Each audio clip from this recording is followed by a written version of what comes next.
안녕하세요. 발표를 맡은 경기도교육연구원의 엄수정입니다. 제 연구 제목은 포스트휴먼 시대의 기후위기 대응 교육 사례와 실천 방안입니다. 이 연구는 이화여대 우라미 선생님 그리고 성신여대 황순예 선생님과 함께 하였습니다.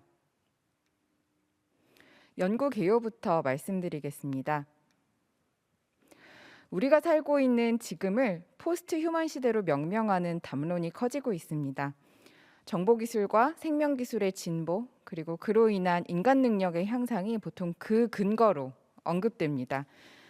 그러나 포스트 휴먼 시대는 단지 기술의 진보로 인한 인간의 한계 극복이 가능한 그런 시대만을 의미하고 있는 것이 아닙니다.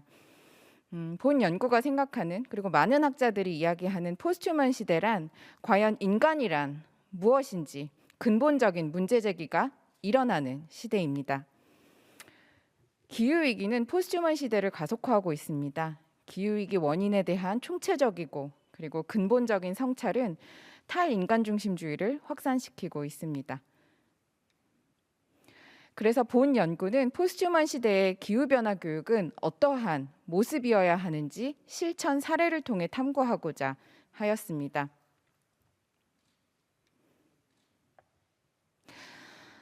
먼저 환경 철학의 좀 흐름을 살펴보면요. 환경에 대한 철학적 논의는 역사적이고 사회적인 맥락에 따라 변해왔습니다.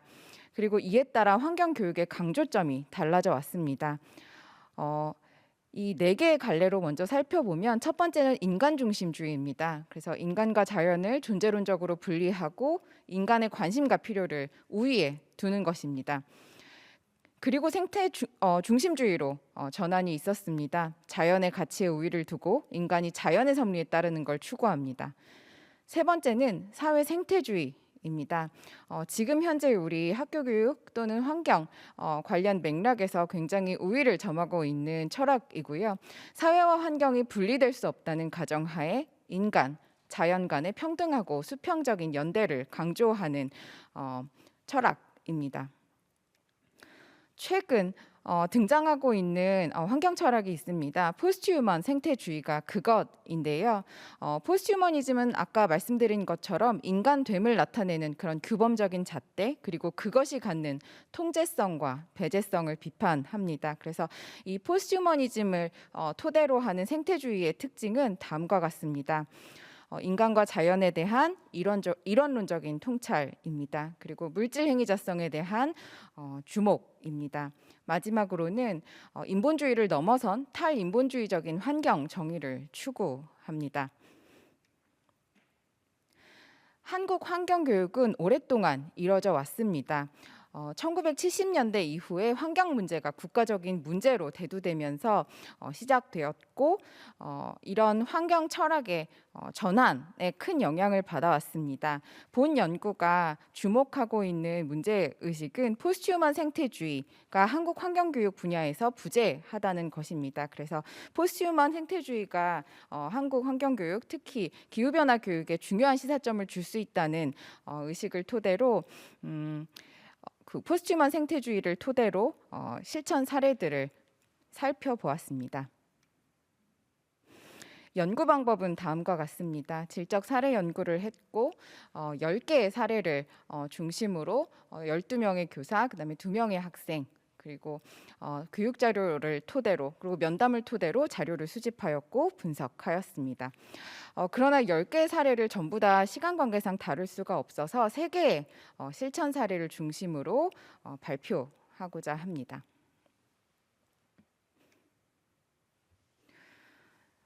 사례 개요는 다음과 같습니다. 풀빛초등학교는 경기도에 있는 공립초등학교입니다.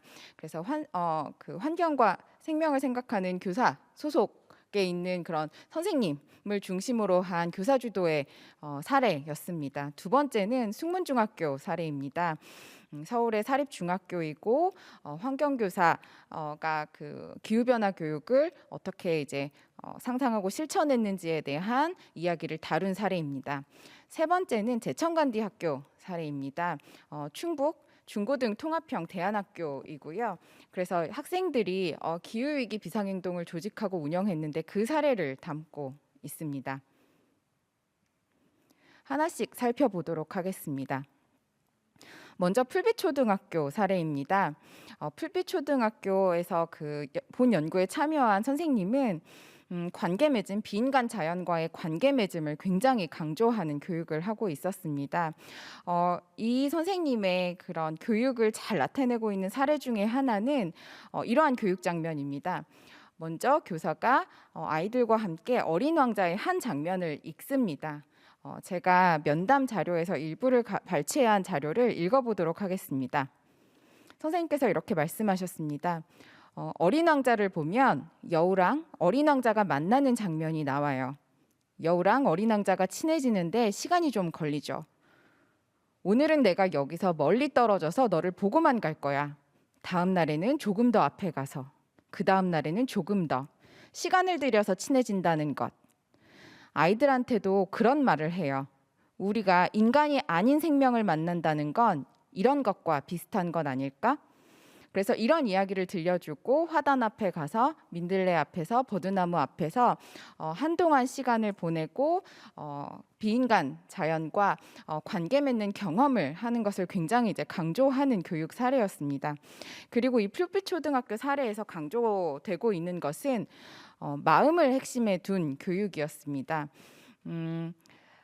예를 들어 제국주의와 같이 환경 교육과 전혀 무관해 보이는 주제를 중심으로 제국주의와 관련된 사람들, 식민지 상황을 겪던 사람들은 그 당시에 어떤 마음이었을까라는 질문을 통해서 식민주의 시대의 그런 관계가 기후위기 시대의 자연과 그다음에 인간 간의 그런 관계와 어떤 연관성이 있는지에 대한 논의를 이끌어 가는 수업도 있었습니다. 또 세 번째 특징은 탈위계적 사유의 확장입니다.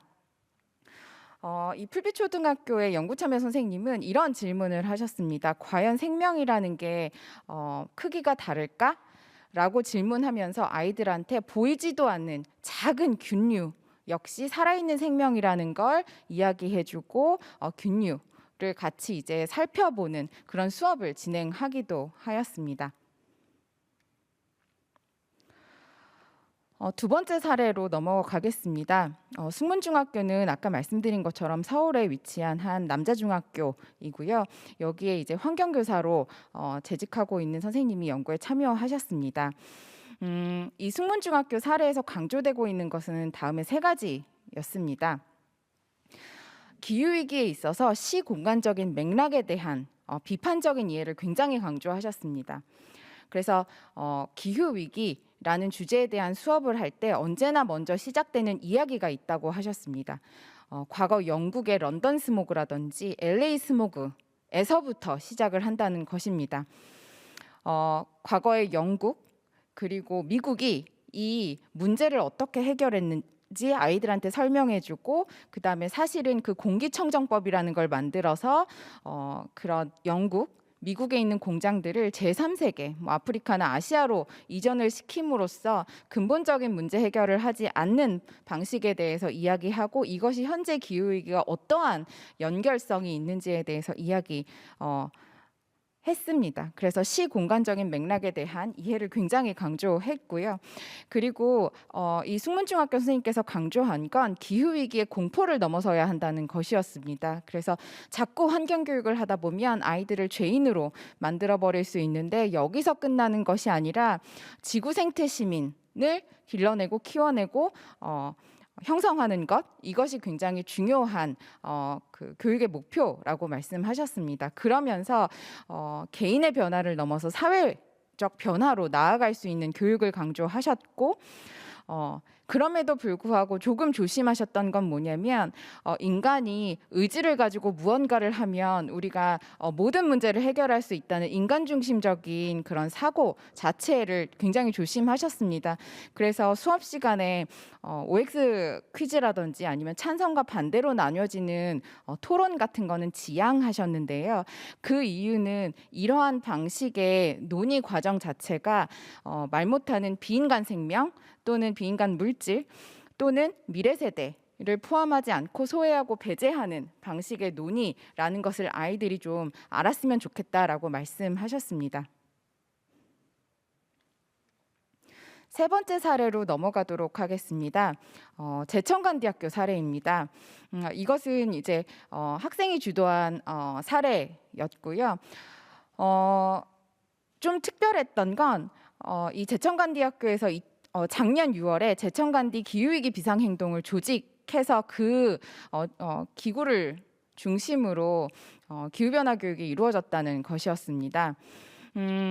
이 제천관대 기후위기 비상행동은 학교 차원의 기후행동을 주도하기 위해서 학생들이 중심이 돼서 운영하는 조직이었습니다. 37명의 학생 그리고 3명의 교사로 이루어져 있었고 기후위기 비상행동에 소속되어 있는 조직입니다. 이 학교에서 제천관대 기후위기 비상행동이 빠르게 결성되었고 적극적으로 운영될 수 있었던 데에는 몇 가지 좀 사건들이 있었습니다. 첫 번째는 2019년에 학교에서 동물권 수업이 진행되었답니다. 그 이후에 일부 학생들이 채식을 결심했고 자연스럽게 학교 급식에 채식 식단이 추가되었습니다. 그리고 학교가 2019년에 기후위기 결석 시위에 참여하기로 결정하게 되면서 우리 너무 아무것도 모르는데 조금 기후위기에 대해서 배우고 갔으면 좋겠다라는 그런 인식이 있었답니다. 그래서 그 배경 지식을 쌓고자 기후위기 관련 강의를 기획했습니다. 그리고 그 강의는 채식 그리고 기후위기 이 사이의 연결고리를 제공했고 채식을 하는 학생들을 중심으로 기후위기에 대한 관심도가 높아졌습니다. 그 즈음에 일부 학생들이 청소년 기후활동가로 활동하기 시작했습니다. 또 하나의 사건은 2020년에 있었던 여름장마였답니다. 2020년 여름장마는 충북 지역에 큰 피해를 남겼고 더 많은 학생들이 기후위기의 심각성을 인식할 수 있었습니다. 제천관대학교 사례가 조금 재밌고 특별했던 것은 암과 함 그리고 삶이 서로 얽혀 있다는 점이었습니다. 동물을 포함한 지구의 다양한 존재와의 그런 공존을 지지한다라고 하는 윤리적인 삶의 지향은 기후위기를 직면한 상황에서 무언가를 해야 한다라는 함으로 이어졌고 그리고 그것은 기후행동학교를 통한 알무로 연결되었습니다.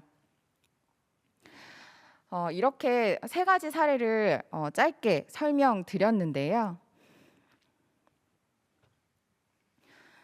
연구 참여자들에게 이 기후변화 교육은 인류 생존을 위협하는 시급한 상황을 그냥 단순히 넘기고 인류 번영의 역사를 이어나가기 위한 그런 시도는 아니었습니다.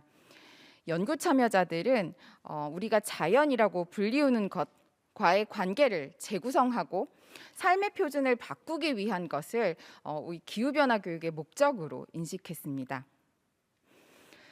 연구 참여자들은 비인간 인간과는 기존과는 다른 관계를 맺음으로써 인간으로서 형성하고 갖게 되는 자기 주체에 대한 익숙한 감각에서 벗어나는 것을 강조했습니다.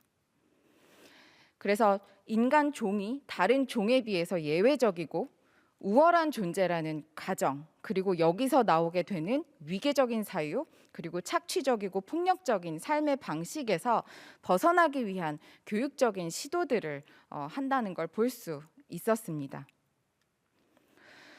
그러나 이 기후변화 교육이 사실은 제가 3가지 사례를 소개해 드렸지만 10가지 사례가 이제 이 연구에 포함이 되어 있는데요. 이 10가지 사례를 살펴보면 기후변화 교육이 굉장히 다양한 방식으로 실천되고 있음을 볼 수 있었습니다. 교육 중점도 달랐습니다. 생태적인 감각을 강조하는 사례도 있었습니다. 그리고 비판적인 이해, 그래서 기후 문제를 시공간적으로, 그다음에 역사적으로, 사회적이고 정치적으로, 그리고 경제적으로 이해하려는 그런 시도들도 있었습니다. 그리고 행동과 실천에 방점을 찍는 그런 교육도 있었습니다. 또 교수학습 측면에서 살펴보면 학생이 조금 더 주도를 한 교육도 있었고 학생과 교사의 복잡한 상호작용을 통해서 교육이 이루어진 경우도 있었습니다. 그리고 학급을 중심으로 기후변화 교육이 이루어진 경우도 있었고 학교를 중심으로 또는 학교를 넘어 마을과 사회를 교육의 장으로 삼는 그런 사례들도 있었습니다. 그래서 이것들이 사실은 되게 중요한 이슈로 좀 떠올랐는데요. 이런 것들을 토대로 기후변화 교육 실천을 위한 제언을 연구에 제시하였습니다. 첫 번째 제언은 기후변화 교육에 있어서 굉장히 중요한 것은 학생들이 그다음에 교사들이 학교 구성원들이 우리가 관계적 주체라는 것을 깨닫는 교육을 해야 한다는 것입니다. 그래서 인간 세계뿐만 아니라 인간 너머 세계의 그런 복잡한 관계망 속에서 나라는 존재를 인식하는 그런 교육이 필요하다고 연구에서는 제언했습니다. 두 번째는 응답 능력을 기르는 교육입니다. 그래서 인간 너머 세계에서 비인간 자연 또는 타자의 요청에 윤리적으로 응답할 수 있는 그러한 능력을 기르는 것이 중요하다고 보았습니다. 세 번째는 가문 교육입니다. 사실 우리는 머리와 마음을 분리해서 생각하는 경향이 있습니다. 그러나 우리 몸 전체를 통한 그런 알을 추구하는 교육을 강조해야 된다고 본 연구는 제언했습니다. 네 번째는 탈위계적인 교육입니다.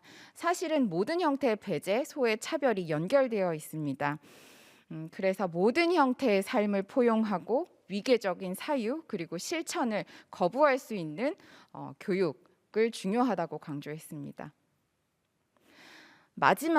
마지막으로 긍정에 윤리학에 근간한 교육입니다. 사실 비판하는 것까지는 굉장히 쉽습니다. 그러나 그런 비판, 문제의식에서 그치지 않고 창조성을 토대로 대안을 상상하고 실험하는 것, 그런 교육으로 나아가는 것이 중요하다고 본 연구는 제언하면서 연구를 마무리했습니다. 저의 발표는 여기까지 마치도록 하겠습니다. 감사합니다.